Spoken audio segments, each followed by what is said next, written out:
ঘুমাবো, যেই ঘুম আসে তোমার সন্তানের পেটে লাথিতে আমার কলিজা যেন বের হয়ে যায়। খাইতে পারি না, বসতে পারি না, আমি শুইতে পারি না। আমার কেন জানি মনে হয় আমি মরে যাব। স্বামী গো, সন্তান গর্ভে ধারণ করে এত কষ্ট আগে বুঝি নাই। তাকে সান্ত্বনা দিয়ে ঘুম পড়িয়ে দিলাম। সকালবেলা আমি ব্যাগ পাতি গুছাচ্ছি, আমার স্ত্রী আমাকে বলছে কোথায় যাবা? আমি বললাম বাড়ি যাব সাতক্ষীরায়। কেন? আমি যাব। আমাকে ফেলে তুমি যাবা? আমি বললাম বিবি বাধা দিও না, ডে কোষে যাব, নাইট কোষে ফিরে আসবো। কয় না তুমি যাইও না। আমি বললাম বিবিরা দুনিয়ার কেউ বাধা দিতে পারবে না, বাড়ি যাব। কোথায় যাবা? বললাম মায়ের কাছে যাব। বিবি বাধা দিও না, আমি মায়ের চেহারা দেব। আমার স্ত্রী বুঝে ফেলেছে। আমি টিকিট কেটে বাড়ি গেলাম। বিশাল উঠান আমাদের, 15 বিঘা ভিটা বাড়ি আমাদের। আমি উঠানে যে মা মা বলে চিৎকার করছি, মা মা মা। মা বুঝে ফেলেছে হাফিজ সাহেব বাড়ি এসেছে। মা রান্না করছিল, দৌড় দিয়ে চলে আসলো। আমি মাকে জড়িয়ে ধরে খাটে বসালাম। বসাইয়া মায়ের পা দুটো বুকের মধ্যে জড়িয়ে ধরে বললাম, মা জীবনে আমার জানা মতে কোনোদিন বেয়াদবি করিনি মা। যদি কোনো দিন আমার আচরণে কষ্ট পেয়ে থাকো মা গো মাফ করে দাও। মা বলছে বাবারে কি হয়েছে তোর? বল মা সন্তান গর্ভে ধারণ করা কত কষ্ট তা আমি আমার ওয়াইফের কাছে শুনেছি। মা গো 12টা সন্তান তুমি পেটে ধারণ করেছো মা, জীবনে কত কষ্ট করেছো মা। আমি যদি কোনো দিন বেয়াদবি করি আমারে মাফ করে দাও। আমার মা আমাকে জড়িয়ে ধরে বলে বাবারে আল্লাহ যেন আমার চোখের পানিতে তোর জাহান্নামের আগুন হারাম করে দেয়। মাকে জড়িয়ে ধরে কাঁদলাম, বললাম মা কত কষ্ট তুমি জীবনে করেছো। এরপরে নাইট কোচে আবার ঢাকায় চলে আসি। সম্মানিত সুধী মণ্ডলী, আর সেই মা আল্লাহ পাক বলেন আনিস করলি ওয়ালি ওয়ালি দায়িকা।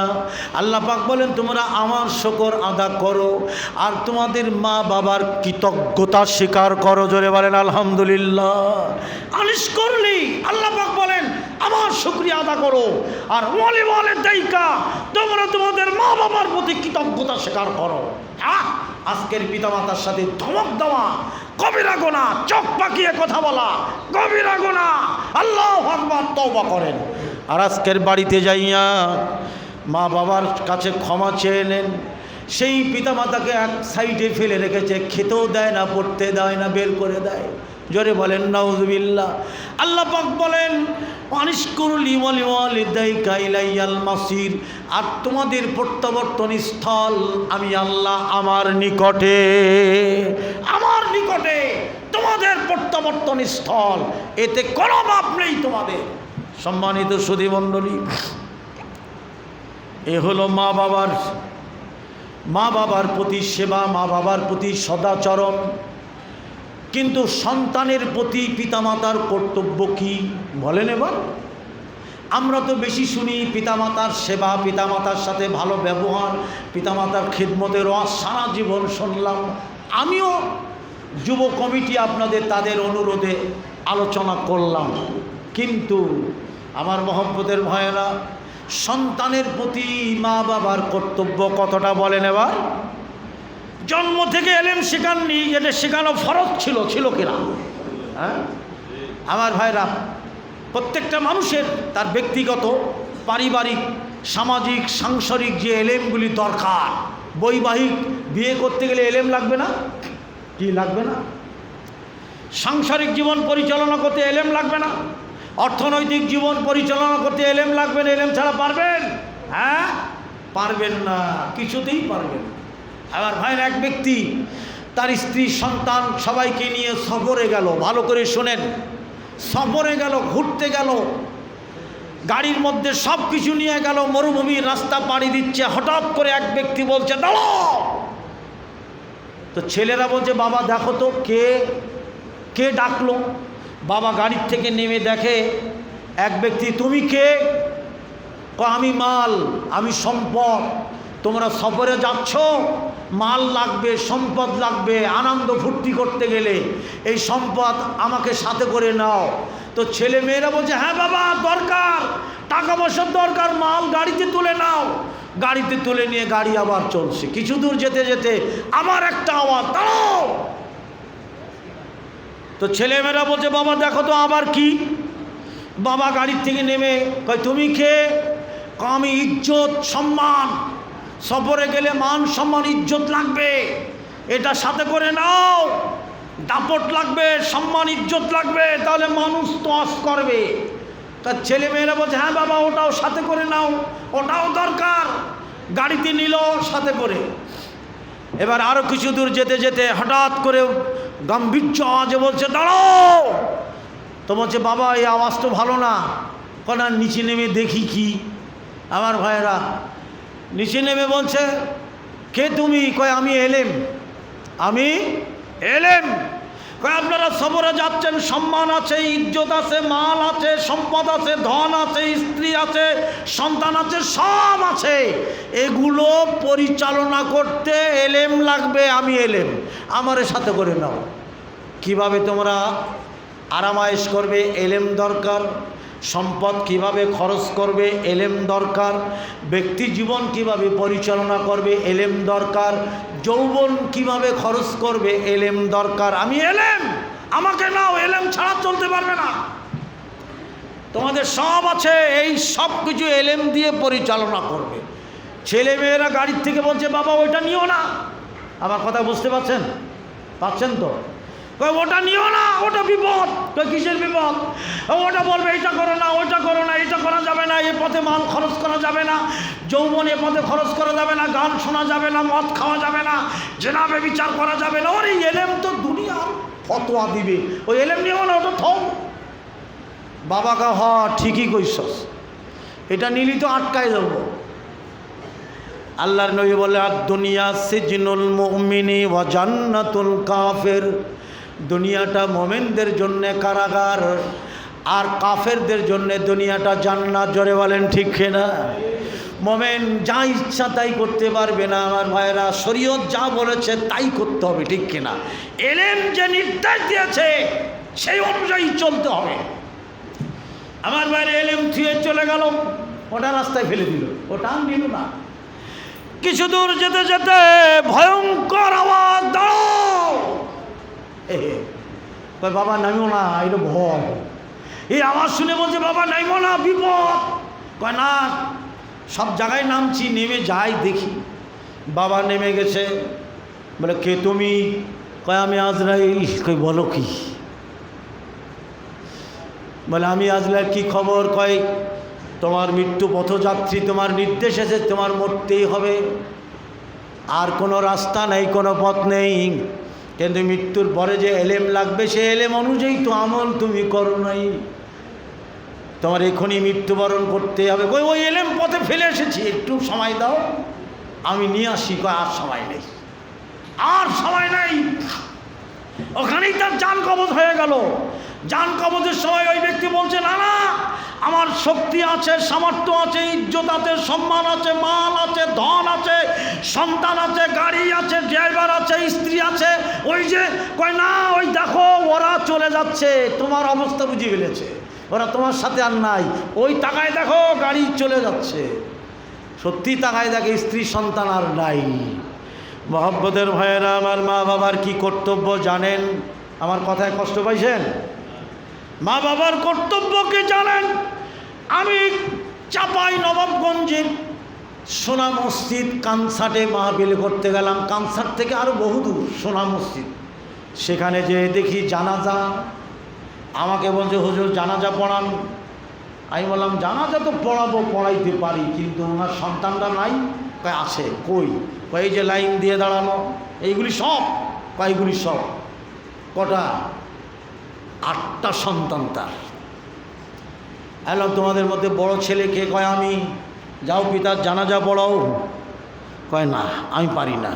আরেকজনে বললাম, কয় আমি পারি না। ইমাম সাহেব বলে হুজুর জিজ্ঞেস করে লাভ নাই, একটা ছেলেও জানাজা পড়াইতে পারে না, আপনি পড়ান। 100 বিঘা সম্পত্তির মালিক। আল্লাহু আকবার। পুরো বর্ডার এলাকায় 100 বিঘা সম্পত্তির মালিক, 8টা সন্তানের বাবা, পিতার জানাজা পড়াইতে পারল না।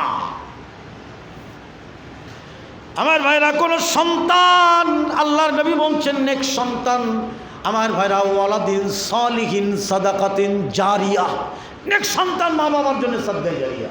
ধন সম্পদ দান করলে ওটা কি সাদকা না? নেক সন্তান যত ইবাদত করবে, যত নেক কাজ করবে, আল্লাহর কসম, সহিহ বুখারী মুসলিমের হাদিস, মা বাবার জন্য ওটা সাদকা জারিয়া। আল্লাহু আকবার। নেক সন্তান কত বড় জিনিস। নেক সন্তান পিতার লাশের সামনে দাঁড়াইয়া বলবে, আল্লাহুম্মা গফিরলি হাইয়িনা ওয়া মাইয়িতিনা ওয়া শাহিদিনা ওয়া গায়িবিনা ওয়া সগীরিনা ওয়া কাবীরিনা ওয়া যাকারিনা ওয়া উনসানা, আল্লাহুম্মা মান আহইয়াইতাহু মিন্না ফাআহইহি আলাল ইসলাম ওয়া মান তাওয়াফাইতাহু মিন্না ফাতাওয়াফাহু আলাল ঈমান, আল্লাহুম্মা লা তাহরিমনা আজরাহু ওয়া লা তিন্না বাদা। এরপরে একটা দোয়া আছে, ওই দোয়াটা যখন সে পড়ে, আল্লাহর নবী বলছেন, আল্লাহকে ওই সন্তান যদি হৃদয় দিয়ে এই দোয়াটি পড়ে, আমার আল্লাহ ওই দোয়া কবুল করে ওই পিতার জাহান্নাম হারাম করে দেয়। জোরে কোন সুবহানাল্লাহ। দোয়াটি আমার সাথে পড়েন, আল্লাহুম্মা গফির লাহু ওয়ারহামহু ওয়াআফিহি ওয়াফু আনহু ওয়াকরিম নুজুলাহু ওয়াওয়াসি' মাদখালাহু ওয়াগসিলহু বিল মাই ওয়াস সালজি ওয়াল বারাদ, আল্লাহুম্মা নাক্কিহি মিনাল খাতায়া কামা ইউনাক্কাস সাওবুল আবয়াদ মিনাদ দানাস ওয়া আবদিলহু দারান খায়রাম মিন দারিহি ওয়া আহলান খায়রাম মিন আহলিহি ওয়া যাওজান খায়রাম মিন জাওজিহি ওয়া আদখিলহুল জান্নাতা ওয়া আইযহু মিন আযাবিল কবরি ওয়া মিন আযাবিন নার। আল্লাহর নবী বলেন, কোন এক সন্তান যদি এই দোয়া জানাজায় পড়ে, পিতামাতার দোয়ায় জানাজা পড়ে, আল্লাহর কসম ওই দোয়া ফিরিয়ে দিতে আল্লাহ পাক লজ্জাবোধ করেন।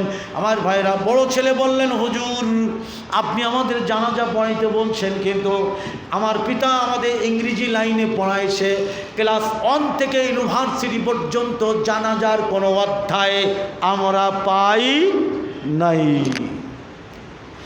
ক্লাস 1 থেকে ইউনিভার্সিটি পর্যন্ত জানাজার কোনো দোয়া পাই নাই, কোনো অধ্যায় নাই, শিখব কি করে? মহব্বতের ভাইয়েরা, মাদ্রাসা পড়া কি দাম জানেন? এই যে করোনা হয়ে গেল না, করোনা, একটা মুয়াজ্জিন, মসজিদের খাদেম, মাদ্রাসার আলেম, মসজিদের ইমাম, খতিব না খেয়েছিল না। সারা বাংলাদেশের রিপোর্ট, একটা মুয়াজ্জিন, একটা ইমাম, একটা খতিব, মসজিদের ঝাড়ুদার না খেয়েছিল না। আল্লাহু আকবার। আমি এক ব্যক্তি, শামসুর রহমান আজাদি, 8 ভাইয়ের মধ্যে আমাকে মাদ্রাসায় দিছে। আমি কটা সংসার চালাই জানেন আপনারা? বাধ্য হয়ে বলছি, মাফ করবেন, 8টা সংসার চালাই আমারটা দিয়ে। 8টা সংসারে প্রতি মাসের প্রথম সপ্তাহে বিকাশে টাকা দেওয়া দেখলে আপনার মাথা নষ্ট হয়ে যাবে। আল্লাহ আমাকে দিয়ে 8টা সংসার চালায়, আমার একটা সংসার, আর বাদ বাকি সব বিধবা, আমারই আপনজন সব। তার মধ্যে এক মুসলিম পরিবার আছে, তার প্রতি মাসে 6,500 টাকা ঘর ভাড়া দেয়া আল্লাহ আমার দিয়ে দেওয়ায়, সে আপনাদের এখানে এসেছে। আমার ভাইরা, এই মাদ্রাসায় পড়ে আল্লাহ আমার দিয়ে 8টা সংসার চালায়, আল্লাহ চালায়, আমি কিছু না। মহব্বতের ভাইয়ের, আমার বন্ধুরা, আমার পিতামাতার দায়িত্ব ছিল সন্তানকে কোরআন শিক্ষা দেওয়া, এলেম শিক্ষা দেওয়া, মাদ্রাসায় পড়ানো। জোরে বলেন ঠিক কিনা? বুড়া হয়ে গেছে সন্তানেরা, রুকুর দোয়া জানে না, সেজদার দোয়া জানে না। জোরে বলেন ঠিক কিনা? হ্যাঁ, বুড়া হয়ে গেছে, রুকুর দোয়া জানে না। আরে আমার বংশাল, আমার মসজিদের 1 কোটিপতি বসে বসে তাসবিহ গোনে। আমি বললাম, চাচা বাসায় যাবেন না? জুমার খুতবা শেষ, নামাজ শেষ, আপনি বসে আছেন, আর আমি সব শেষে বাসায় যাচ্ছি, আপনি যাবেন না? আমার এই বংশালের মুসল্লি বলছে, খতিব সাহেব আপনারা তো দোয়া করেন মসজিদে আগে আউন ভালো আর পরে যাওন ভালো, ব্যাগ মুসল্লি গেছে গা, আমি আছি একা। আল্লাহ বিল্লাহ করতেছি, আপনারাই তো ওয়াজ করেন মসজিদে আগে আউন ভালো আর পরে যাওন ভালো, আমি আসি মানে একটু অহংকার করে বলব। চাচার কাছে যে আমি বসলাম, চাচা আপনার বয়স কত? খতিব সাহেব আমার বয়স 82 বছর। আইলাম চাচা আপনি নামাজ পড়তেছেন কত বছর ধরে? বলেন কি, আমার বয়স যখন 10 তখন থেকে নামাজ পড়বার লাগছি, আজও ছাড়ি নাই। কন কি মিয়া? বেশ একটু অহংকার করে। আমি বললাম চাচা তাহলে আপনি নামাজ পড়তেছেন কত বছর বলেন? 72 বছরের মুসল্লি এখানে আছে নাকি? নাই। আমার মা বোনেরা ভাইরা, পিতামাতা কত দায়িত্বহীনতার পরিচয় দিয়েছে একবার দেখেন জীবনে। পিতামাতার কারণে সন্তান মোশেক হয়, পিতামাতার কারণেই বেশিরভাগই সন্তান মদখোর সুদ করায়। জোরে বলেন ঠিক কিনা? হ্যাঁ, উপযুক্ত শাসন করে নাই, এলমে দিন শিক্ষা দেয় নাই। কয়টা আলে মদখোর জেনাখোর দেখাতে পারেন? হয়তো আছে, হাতে গোনা আছে কিছু পেট পূজারি আলেম, কিছু আছে 2-1 জন। আমার ভাইয়েরা বন্ধুরা আমার, ওই লোকটারে বললাম চাচা 82 বছর বয়স, আপনি 10 বছর থেকে সালাত আদা করেন, আপনি তাহলে 72 বছর নামাজ পড়তেছেন? 72 বছর নামাজ পড়ি। আমি আস্তে করে কইলাম চাচা এটা কথা কই, কন আর রাগ করবেন না তো? কয় না রাগ করুম না, কন না মিয়া, যা কইবেন আমি রাগ করুম না। আমি চাচা 72 বছর ধরে সালাত আদা করেন, সূরা কিরাত ঠিক মতো জানেন তো? সূরা কিরাত আমারে কয় মিয়া কি কোন আপনি কোরআনের ব্যাক সূরাই কইবার পারি। আমি বললাম আপনি কি আমার মতো হাফেজ নাকি? কয় জিগান না, জিগাই কইবেন আমি হেটাই কম। আমি বললাম 72 বছর ধরে যে সূরা দিয়ে নামাজ পড়েন ওই সূরাগুলি আমারে শোনান। আমারে কি কয় জানেন? কয় বিসমিল্লাহির রহমানির রহিম, কুল হু আল্লাহু আহাদ। আমি চাচা হয় নাই তো, থামেন। কয় কেন হয় নাই? আমি এর অর্থ দাঁড়ালো হে নবী এক আল্লাহরে খান। জোরে বলেন নাউজুবিল্লাহ। আর একটা সূরা কোন? কয় বিসমিল্লাহির রহমানির রহিম, ইন্না আতাইনা কাল কাউসার ফাসাল্লি। জোরে কোন নাউজুবিল্লাহ। অর্থ দাঁড়াইলো নিশ্চয় নবীর জন্যে কৌসার নাই আর নামাজেরও দরকার নাই। জোরে কোন নাউজুবিল্লাহ। চাচা এটাও তো হয় নাই। ওই সূরাটা আপনি কোন আমরা পড়ি না? ইন্না আতাইনা কাল কাউসার হলো, হয় নাই। ইন্না আতাইনা কাল কাউসার। আবার বলি ইন্না আতাইনা, আমরা বলি না আতাইনা, তা জবর তা, ত জবর ত, ঠিক না? এইখানে যদি বলি আতাইনা তাহলে তা হলো না, আছে কি ত, তাহলে একটা অক্ষর পরিবর্তন হলো। ফাসাল্লি, চাচা কইলাম ফাসাল্লি, সিন জবর বলেন বলেন সা, সিন জবর সা, সদ জবর স, আছে হলো সদ। সদ একটা অক্ষর, সিন একটা অক্ষর। যদি বলি ফাসাল্লি তাহলে সদ পরিবর্তন করে সিন ঢুকালেন। সিনের অর্থ একটা, সদের অর্থ আর একটা। এখানে হবে ফাসাল্লি লিরাব্বিকা ওয়ানহার। কিন্তু চাচাই করল ফাসাল্লি, চাচাই করলেন না আতাইনা। আইন বাদ গেল, ত বাদ গেল, 2 অক্ষর বাদ দিয়ে পড়লো। জোরে বলেন নাউজুবিল্লাহ। চাচারা কইলাম চাচা এই সূরা হয় নাই? কয় আর একটা সূরা কোন? 72 বছর নামাজ পড়তেছেন, সূরাই জানেন না। কল বিসমিল্লাহির রহমানির রহিম, আলাম তারা কাইফা। আমার কয় ঠিক আছে, আমরা হ ঠিক আছে। ঠিক হইব না, বাকিটা কোন? কয় আলাম তারা কাইফা ফোলাফিল ফিলতানিল্লা দিয়ালা কাসুম মাকুল। জোরে কোন? ঠিক হইছে? চাচারে বললাম চাচা 72 বছর ধরে যেই সূরা দিয়ে নামাজ পড়তেছেন, আল্লাহর কসম কিয়ামত পর্যন্ত যদি নামাজ পড়েন জীবনের একটা ওয়াক্ত সালাত কবুল হবে। আর ঘুমায় না নয়ন চাহিয়া অলসতার জলে, এমনি করেই একে একে সব গেল রসাতলে। কত ধন সম্পদ আল্লাহ আপনার দিয়েছে, সন্তানরে আলেম বানান নাই, হাফেজ বানান নাই, কেন? আল্লাহর কাছে কি জবাব দিবেন? আজকের মাদ্রাসা কত উন্নত জানেন? বুয়েটে যান, বুয়েট আপনারা নাম শোনেন নাই? সব মাদ্রাসার ছেলেরা 1 থেকে 10, সব মাদ্রাসার ছেলে, জোরে বলেন সুবহানাল্লাহ। হ্যাঁ, মাদ্রাসার ছেলেরা বলে ভাত পায় না, নাউজুবিল্লাহ।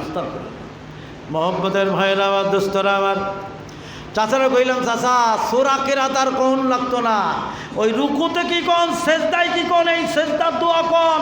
কয় খতিব সাহেব ওটি তো সহজ, আমি ওটি কোন? কয় বিসমিল্লাহির রহমানির, বিসমিল্লাহ বলা লাগবে না, হয়েছে। এটাও আমরা পড়ি, দেন না সামিল্লাহ হয় নাই। শব্দটা কি? সুবহানা রব্বিয়াল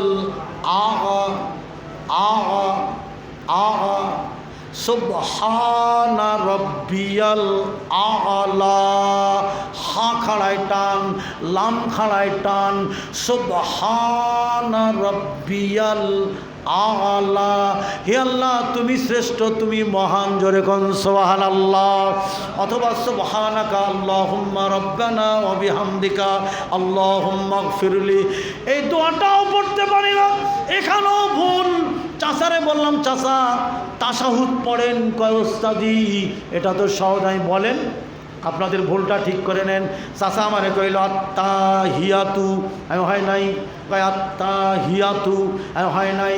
কয় আত্তাহিয়াতু, আমি হয় নাই। কই বলেন কি? আমার জীবনের সবটাই ভুল।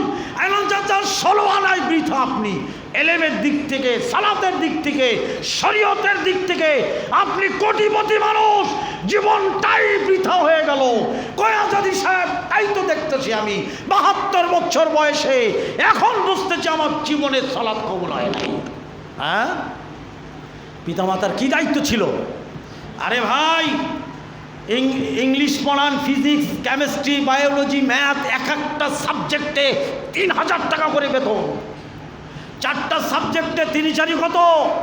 12,000 টাকার টিচারের বেতন দেন। আমি দিয়েছি। আমার মেয়ে তামান্না মতিঝিল আইডিয়াল কলেজ থেকে এন্টারে গড়লেন, বনশ্রী কলেজ হাই স্কুল থেকে মেট্রিকে গড়লেন। আমার মেয়ে, সেই মেয়ে এখন নেদারল্যান্ডে। আমার মেয়ে এই ফিজিক্স, কেমিস্ট্রি, বায়োলজি, ম্যাথ 4টা সাবজেক্টে 12,000 টাকা মাসে বেতন দিয়েছে। হ্যাঁ, আর আমার বাসায় টিচার আর অ্যারাবিক টিচার, হ্যাঁ 1000 টাকা। কি হুজুর আরবি পড়াবে 300 টাকা। আস্তাগফিরুল্লাহ, নাউজুবিল্লাহ। আমার ভাইরা রাগ করছেন আমার কথায়? রাগ করেন না। জীবনের হিসাবগুলি আজকে মিলাই নেন। এই যে যুবকরা যে কত কষ্ট করে আয়োজন করেছে, আল্লাহ তকদিরে যেটা রেখেছিল সেটাই হয়েছে, ঠিক কিনা? আমার মা বোনেরা, ভাইয়েরা, জীবন ডায়েরির হিসাব মিলাইতে পারেন নাই। এ বয়সে একটা ছেলে জানাজা পড়াবার মতো যোগ্যতা হয় নাই। বন্ধুরা আমার, আগেই সেই শুদ্ধভাবে কোরআন শিক্ষা করা ফরজ। কে বলেছে কোরআন শিক্ষা করা নফল? এই উস্তাদজি পাশে আছে। কোরআন শিখা ফরজ, শেখার পরে তেলাওয়াত করা নফল। কিন্তু জানেই না তো ও এলেম শিক্ষা করা ফরজ না। তলাবুল ইলমি ফারিজাতুন আলা কুল্লি মুসলিম। প্রত্যেক নর নারীর জন্য ইলমে দ্বীন শিক্ষা করা ফরজ। মা বাবার সন্তানের প্রতি কর্তব্য, সে কর্তব্য পালন করেন নেই। কেন করেন নেই? হ্যাঁ, আমার ভাই বোনেরা, আমার মা বোনেরা, আমি অনেক কথা আপনাদের বলে ফেললাম। আজকের জীবন ডায়েরি হিসাব মিলাই নেন। আলেম ওলামা নাই সমাজে। ও ভাইরা, বাইহাকি, সহিহা, ইবনে মাজাহ হাদিস নাম্বার শুনে নেন 557, 3806, 2811। আল্লাহর নবী বলেন, বৃদ্ধ আলেম আর কোরআনের হাফেজ এদেরকে যারা সম্মান করে তারা আল্লাহকে সম্মান করে। জোরে বলেন সুবহানাল্লাহ। আহলে হাদিস আন্দোলনে আমির জামাত প্রফেসর ডক্টর আসাদুল্লাহ আল গালিব তার বইয়ের মধ্যে লিখেছে, আমার কাছে আছে। বললেন, আল্লাহর পথে যারা বৃদ্ধ হয়ে গেছে আর আলেম হাফেজ যারা, তাদের সম্মান যারা করে তারা আল্লাহকে সম্মান করে। জোরে জোরে বলেন সুবহানাল্লাহ। আমার আল্লাহর নবী বলেন দুনিয়াতে, আল্লাহর নবী বলেন আমি না, রসুল বলেন দুনিয়াতে একটা আলেম জীবিত থাকাকালীন আল্লাহ কিয়ামত দিবে না। বলে নাই ওই এমএ পাস বেঁচে থাকতে আল্লাহ কিয়ামত দিবে না, বলে নাই ডক্টরেট বেঁচে থাকতে কিয়ামত দিবে না, বলে নাই আল্লাহ একটা ইঞ্জিনিয়ার বেঁচে থাকতে কিয়ামত দিবে না। আল্লাহর নবী বলেছেন একটা আলেম বেঁচে থাকতে কিয়ামত হবে না। জোরে বলেন সুবহানাল্লাহ। যতক্ষণ না তার সিনা থেকে এলেম আল্লাহ না তুলে নেবে। হ্যাঁ, আল্লাহর নবী বলেন আল উলামাউ ওয়ারাসাতুল আম্বিয়া, নবীদের ওয়ারিস হলো আলেমরা। জোরে বলেন সুবহানাল্লাহ। ভাইরা মাতায় অনুরোধ করব, সন্তানের প্রতি মা বাবার যে কি কর্তব্য, আজকের প্রথমেই তাদেরকে সহি শুদ্ধভাবে আলেম দিয়ে, কারি দিয়ে, হাফেজ দিয়ে, ইমাম দিয়ে সহি শুদ্ধ করে কোরআন শেখানো, উপযুক্ত সম্মান তাদের দিতে হবে, উপযুক্ত ভাতা তাদের দিতে হবে। একটা সম্মানজনক ভাতা দিয়ে, সম্মানজনক, ফকিরের ভিক্ষা না, এই বিদ্যা ফকিরি বিদ্যা না। হ্যাঁ, 300 টাকা দিবেন আর ইংরেজি টিচারের 3000 টাকা দিবেন, আস্তাগফিরুল্লাহ। হ্যাঁ আমার ভাইরা, আমি ঢাকা সবুজবাগ সমিতি ইমাম সমিতির চেয়ারম্যান। আমি এখন আর নাই, আমি 8 বছর ছিলাম। আমাকে বাইদ্যা একটা জায়গা আছে, বাইদ্যা, অনেকে নাম শুনেছেন, মাদারটেক নন্দীপাড়ার পরে বাইদ্যা, সেখানে এক মসজিদে, হানাফি মসজিদের ইমামের বিচার। আমার কাছে সেক্রেটারি এসে বলেন ওস্তাদজি সই করেন। কিসের? কয় মিটিং। কিসের মিটিং? কয় ইমামের বিচার। আমি বলেন কি ইমামের বিচার মানে কি হয়েছে? কয় ইমাম সুদ খাইছে, এর পিছনে নামাজ পড়া যাবে কি না তার বিচার। ইমাম কি করছে? সুদ খাইছে। এই সর্বনাশ, মান ইজ্জত তো শেষ, আমি যাব কি করে? কয় আপনি না গেলে হবে না, তো আপনি সভাপতি, আপনার ইমাম তার বিচার করবেন না? ঠিক আছে। লোকজন থাকবে অনেক, চেয়ারম্যান থাকবে, মেম্বার থাকবে, আপনি গুছায় গাছায় যাইয়েন। আমার সেক্রেটারি আমাকে বললেন ঠিক আছে চলো। আমি যে দেখি শত শত মানুষ, মাথায় মাথায় মানুষ, মানে ইমাম আকাম করছে, বুঝেন না? আর দুনিয়ার পোলা মানে আকাম করলে সেখানে একজনও যায় না, ইমাম সাহেব আকাম করছে। হাজার হাজার মানুষ। আমি বসলাম, ইমাম সাহেব কয় জি উস্তাদজি, এদিকে সামনে আস, আমি যা বলবো সত্য বলবা। কয় জি উস্তাদজি। আমি তুমি সুদ খাইছ? হ। আমি কও কি? সাথে সাথে কইল হ। কেন খাইলা? কয় উস্তাদজি আমার 8টা পোলাবান, ও যে মসজিদের ইমাম ওই মসজিদেই বিচার হচ্ছে। উস্তাদজি আমি এই মসজিদের ইমাম, আমি এই মসজিদের মুয়াজ্জিন, আমি এই মসজিদের ঝাড়ুদার, আমি এই মসজিদের মক্তবের টিচার। কটা চাকরি হলো? কয়টা? আমি এই মসজিদের ইমাম, এই মসজিদের আমি মুয়াজ্জিন, মসজিদের আমি ঝাড়ুদার, এই মসজিদের আমি মক্তবের টিচার। এই 4টা দায়িত্ব পালন করি, আমার বেতন দেয় 6000 টাকা। আমার 8টা পোলাবান, দুবেলা খাই, একবেলা না খেয়ে থাকি, আল্লাহ সাক্ষী। আমার শ্বশুর আমার এই কষ্ট দেখে এসেও গরিব মানুষ 10,000 টাকা আমারে দিয়ে আমারে কয় বাবা মসজিদের সামনে একটা চা পানের দোকান দাও। দৈনিক যদি 100 টাকা ইনকাম হয়, মাসে 3000, ওই 6000-এর সাথে 3000 যোগ করলে হয় 9000, তাও তুমি বাঁচবে। বন্ধুরা, আমার শ্বশুর দিয়ে চলে গেল। রাতের বেলা শুয়ে শুয়ে আমার স্ত্রী আমারে কয় স্বামী গো, আমি একটা কথা কই, রাগ করো না, তুমি মসজিদের ইমাম যদি চা পানের দোকান দাও, ব্যাক মুসল্লি বাকি খেয়ে 10,000 টাকা 10 দিনে তোমার শেষ। তুমি দোকান দিও না, কি করো? কয় এই জায়গায় সমিতিতে সুদি লাগাও, 10,000-এ 1000-এ 1000 টাকা, 10,000-এ 1000-এ 100 টাকা, 10,000-এ 1000 টাকা সুদ দিব, তাও 6000-এর সাথে 7000 যোগ হবে, টাকাটা থাকবে। আর এই 10,000 টাকা 1000 টাকা তুমি সুদ দাও, 1000-এ 100 টাকা, 10,000-এ 1000। আমার ভাইয়েরা 1 লাখে কয় হাজার? লাখে 10,000 টাকা সুদ গ্রামে গঞ্জে নাই। কয় হুজুর আমার ওয়াইফের কথা আমার ভালো লাগলো, আমি ওই সমিতিতে টাকাটা ফেলায় রাখছি, ওই সমিতি আমার 1000 টাকা মাসে মাসে দেয়। এভাবে বেশ কয়েক বছর হয়েছে। এলাকার মানুষ কারা জানতে পেরেছে, এখন কয় আমার পিছনে নামাজ হবে না। কমিটি আমার মাত্র 6000 টাকা বেতন দেয়, আমি একবেলা না খেয়ে থাকি।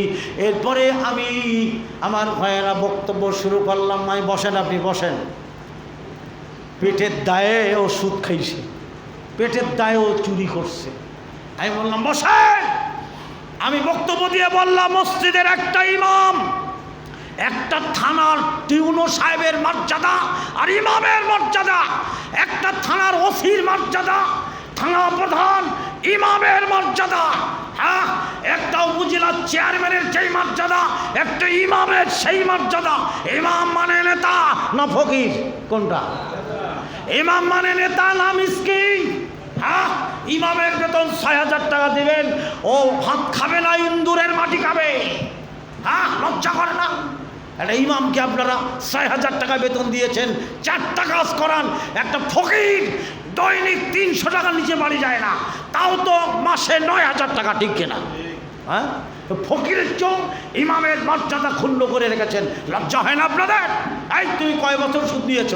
কয় তা 10-12 বছর হবে, প্রায় 7-8 বছর। হ্যাঁ ঠিক আছে, এইদিকে আসো। আমি আগেই টাকা বের করলাম যে আপনারা টাকা দেন তো, ওর সুদের টাকা ফেরত দেবো, মূল টাকা নেব। ফেরত দেন, ইমাম শুদ্ধ হবে। এরপরে টাকা উঠে গেল 35,000 টাকা। 11,000 টাকা সুদের টাকা দিয়ে 10,000 টাকা ফেরত আনালাম। ফেরত আনানোর পরে বাকি টাকা কমিটির বললাম, শোনেন, ইমামের বেতন বাড়ান। ওই জায়গায় ইমামের বেতন প্রতি মাসে 18,000 টাকা ঠিক হলো। আগে ছিল কয় হাজার? ওখানেই কমিটির চেয়ারম্যান আমার বক্তব্য শুনবার, আজকের থেকে ইমামের বেতন সবাই প্রস্তাব করলো 20,000, 15,000। আমি মাঝখানে বললাম ঠিক আছে, আপনি 18,000 টাকা বেতন দেন ইমামের। ওই জায়গায় ইমামের বেতন 18,000। এখন সেই মসজিদের ইমামের বেতন 25,000। জোরে বলেন সুবহানাল্লাহ। আর ইমাম সাহেব নামাজ পড়াবে না, তার ভাতের চিন্তা করবে। আরে গোটা সমাজ একটা ইমামের সংসার দেখবে। আপনারা রাগ করেন না আমার কথায়, আপনাদের বলছি না, আপনারা ভালো দেন, সম্মানী দেন। সারা বাংলাদেশ ঘুরে দেখেন না অবস্থাটা কি আমার ভাইরা। সলাতের কথা বললাম, সারিয়াকান্দি বগুড়া চর এলাকায় নামাজ পড়তে গেলাম, মাহফিল করতে গেলাম। আমার বিষয় ছিল সলাত। সারা রাত 3 ঘন্টা পর সলাতের ওয়াজ করলাম। আমার আর দ্বিতীয় বক্তা ছিল যে আবুল কালাম আজাদ, জামালপুরে আবুল কালাম আজাদ, বাবরি চুল। ও আর আমি মসজিদে ঘুমাইতে দেশে ফজরের সময় আবুল কালাম উঠে আমারে কয়, ওস্তাদজি কি হয়েছে? কয় মুয়াজ্জিন